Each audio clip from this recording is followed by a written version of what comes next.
Remember SCP-1425 star signals? It was an anomalous book that could bend reality when people would read it and do affirmations in these crazy rituals. Well, it was written by a cult called the Fifth Church that we discussed, and we have a video about it today. To find out more about the Fifth Church, it's by the Exploring series. Make sure to head on over to their channel and subscribe. Hit the notification bell, guys, and if you like reaction videos, make sure to subscribe to my channel as well. Let's get into this reaction. The Fifth Church. Yes. Numerology, astrology, fortune-telling, occultism, magic, and the paranormal. Sure. These concepts have existed amongst humanity for thousands of years. Yep. And human life, in general, has pursued the idea of explaining the inexplicable and knowing the unknowable. That's only natural, right? The SCP universe, of course, operates as a world where the paranormal is undoubtedly real. Yes. And continually breaks into the lives of ordinary people. Right. Ooh, the Fifth Church is a group of people that know more than most and have borne witness to things beyond the ordinary. Yeah. Although this video is titled The Fifth Church, we're really going to be discussing Fifthist in general. Okay, as it manifests in many different ways. Right. I highly recommend first viewing my video on SCP-1425. Star Signals. We did, and it was to give you a basic great, idea of the Fifth Church. It was so good. If you haven't watched it, watch it, guys. Fifthist as a concept is extremely hard to broadly define. And so, of course, we'll be looking at a couple specific examples to give us a better idea. It obviously revolves around the number 5 in a lot of ways, but there isn't one singular set of beliefs for those that follow Fifthist. Okay. Since I'll assume you're familiar with SCP-1425, that was an example of how the group called the Fifth Church operates. Right. A New Age cult with extensive connections throughout Hollywood and the media. They had a lot of infiltration. The Fifth Church are believers in Fifthist, but there are other Fifthist groups as well. Okay. It's believed, of course, that there are always 5 manifestations of Fifthist in existence at one time. When one group dissipates, another will replace it. All right. Different Fifthist groups worship in different ways and believe in different things. Like what? And while this occasionally comes in the specific form of a church, such as SCP-1982, a southern church that turns people into smoking tobacco, it more often does not. West Coast Fifthist are focused around music and lyrics, taking the form of musicians and songwriters. Wow. A much more grassroots operation than the Fifth Church with its celebrity endorsement. Okay. The Fifth usual Church is core a lot like concepts seen in Scientology. Fifthist SCPs, however, relate to smoke, stars, and the number 5. All right. SCP-1958 is a 1950s Volkswagen bus currently orbiting our sun, with no significant damage to its structure. Prior to its current orbit, the bus was moving away from our solar system at a constant speed of 140 kilometers per hour before the Foundation intervened. Okay. The phrases Starmobile and Alpha Centauri or Bust are spray painted on its side. And the Foundation has calculated that at its prior trajectory, it would have reached Alpha Centauri in 37.2 million years. Okay. There have been a number of modifications done to the bus, including making the interior airtight, replacing the windows with a shatterproof acrylic, and treating the exterior surfaces with an unknown substance that has made them impervious to space debris. Wow, okay. The gas tank has been replaced with a futuristic fuel cell based on theories only developed decades after the bus left Earth. Wow. A large number of objects were found inside the bus when first recovered by the Foundation. An adult male human skeleton, identified as a missing college student named William from the 50s. Okay. And a female cat skeleton.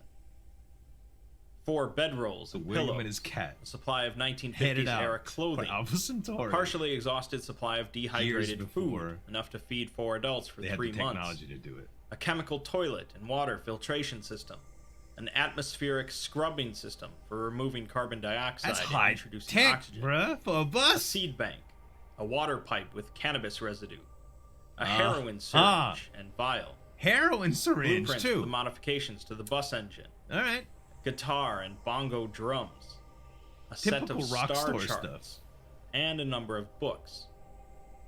Books include various poetry collections, songbooks, science fiction novels, Dianetics by L. Ron Hubbard, and a handwritten diary. How interesting. William was described after his disappearance by friends and relatives as a beatnik, who was active in counterculture movements and dabbled with several religious movements, including the First Fifth Church of San Francisco. A lot of these people that are searching for the remainder of the article consists of excerpts from William's diary. He says that the Fifth Church kicked out him and a few others for heresy. As they apparently believe that there is magic up in space, and they plan to go reach it themselves. There's really no explanation for how they managed to achieve spaceflight. Right. But you probably shouldn't have expected one. No. As they cruise away from Earth, William writes that the group believes they will reach Alpha Centauri in 3 weeks. 4 tops. Wow! 5 days after liftoff, they run out of beer, but aren't too concerned, as they plan to grow some barley when they land. Right. 12 days after liftoff, one of the group dies after going outside of the bus in a spacesuit and getting knocked away by some debris. Wow. The rest of the group managed to turn the bus around and reach him, but he was already dead. Yeah. But they continue on as they believe they are halfway there. Okay. 3 days later, the dead man's girlfriend commits suicide by overdosing on heroin. Oh, man. The remaining 2 put her body out the airlock and continue on. Dump it. Over 6 weeks after takeoff, William begins to suspect something is wrong. Yeah. As he hasn't even seen Alpha Centauri out the window. He was supposed to be here in 3 days. He wonders if they're going the wrong way, since he can't make sense of the star charts, and they seem to be growing very ill, determined by the Foundation to be the effects of scurvy. Yeah. Another few weeks go by, and William notes that they can see the moon out of the side window, and they must have screwed up the math. He realizes that they won't make it to Alpha Centauri. Right. And they can't make it home now either. Wow. Can you 5 imagine days later, that, like William that? is the only passenger remaining. Yeah. Having to push his last friend out of the airlock after he died. And noting that there won't be anyone left to push him out. Space is ruthless, bro. The final entry, written 4 months after they left Earth, has William commenting on how beautiful the stars are out here. I bet you they are. But it's a rather sad, albeit somewhat silly story, and it doesn't provide a huge amount of insight to Fifthist beliefs. Nope. But it does highlight a very important element of those that adhere to Fiftism, and that is conviction. Fifthists carry an unwavering conviction in their beliefs, whether that comes in the form of religion, philosophy, occultism, or anything else. Right. A group of college students capable of futuristically modifying a bus to achieve space travel certainly should have known how far away Alpha Centauri is. Yeah. But they each were entrenched in their conviction that they would easily reach distant stars. This concept of unshaking, anomalous conviction is highlighted in SCP-3519. It's fanaticism. A mimetic contagion that managed to infect the minds of practically everyone in the world. Right. The contagion was basically pretty simple. It infected people with the belief that the world will end on March 5th, 2019, and that suicide prior to that date is desirable. Wow. The infection spread through print, visual, and auditory media, and caused people to believe despite the lack of evidence. Holy cow. Although the date was the same for all, the actual apocalyptic event varied for different individuals. Can you imagine? Such as an astronomical event, environmental collapse, technological singularity, or the arrival of a messianic religious figure. Talk about freaking. The Foundation concluded, however, that March 5th held the same probability of the world ending as any other day. Right. The main threat here, however, was the inclination towards suicide, either as a better option than going through the event, or as a way to transcend this existence. No known infected person survived more than 40 days. Oh my god. Containment of 3519 turned out to be extremely difficult, as it spread so easily. Yeah.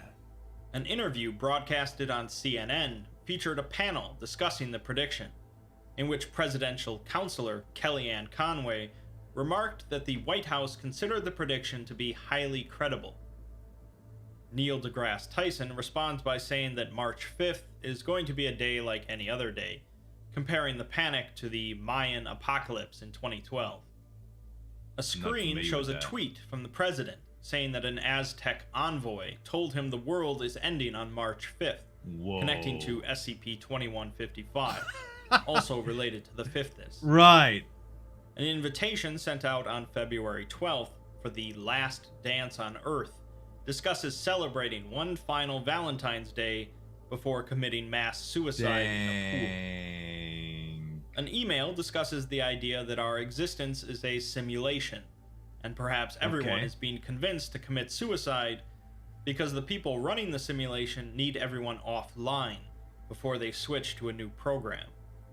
What? We are finally given a timeline of events from the Foundation's perspective about the months leading up to March 5th. The first notice of 3519 comes from a radio broadcast in Georgia on December 5th called 50 Days, a show marked as having significant Fifth Church influence. Right. The broadcast is initially ignored due to the large number of apocalyptic scenarios that the show typically broadcasts. Okay.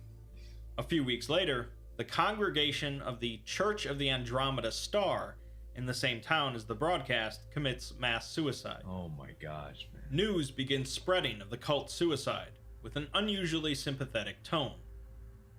On December 30th, 300 people in India commit suicide in a case linked to SCP-3519.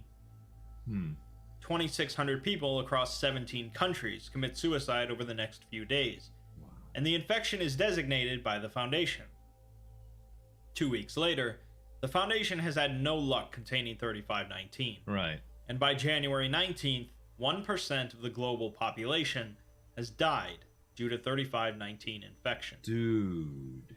Pope Francis attempts to issue a papal dispensation for suicides relating to the March 5th belief, but GOC agents managed to detain him. The next day, however, the Pope infected was put GOC agents leaked that information to the press. Oh no. By February 1st, 2% of the global population has committed suicide, and the number of homicides related to 3519 increase, especially of children. Oh no. By February 6th, so the number of suicides is believed to be at least 250 million, with an additional 100 million dead or dying from disease or loss of essential services. 50 million people dead because of the Foundation has lost 10% of its personnel by this point.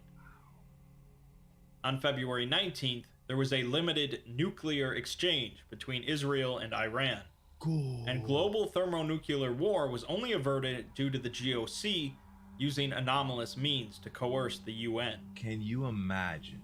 The Foundation has been working on a counter meme to fight against the infection, but it ultimately never gets finished due to infection amongst the Foundation. By February 26th, the global media is mostly silent, and a number of Foundation sites fail to report in. Several sapient-contained anomalies managed to kill themselves as well. Were they infected? On the 27th, the project to stop 3519 is moved to an isolated cabin to escape the breakdown at the previous site. On the 28th, a junior researcher is promoted to the head of that project. And on the 29th, as part of an automated protocol, he is promoted to the rank of 05.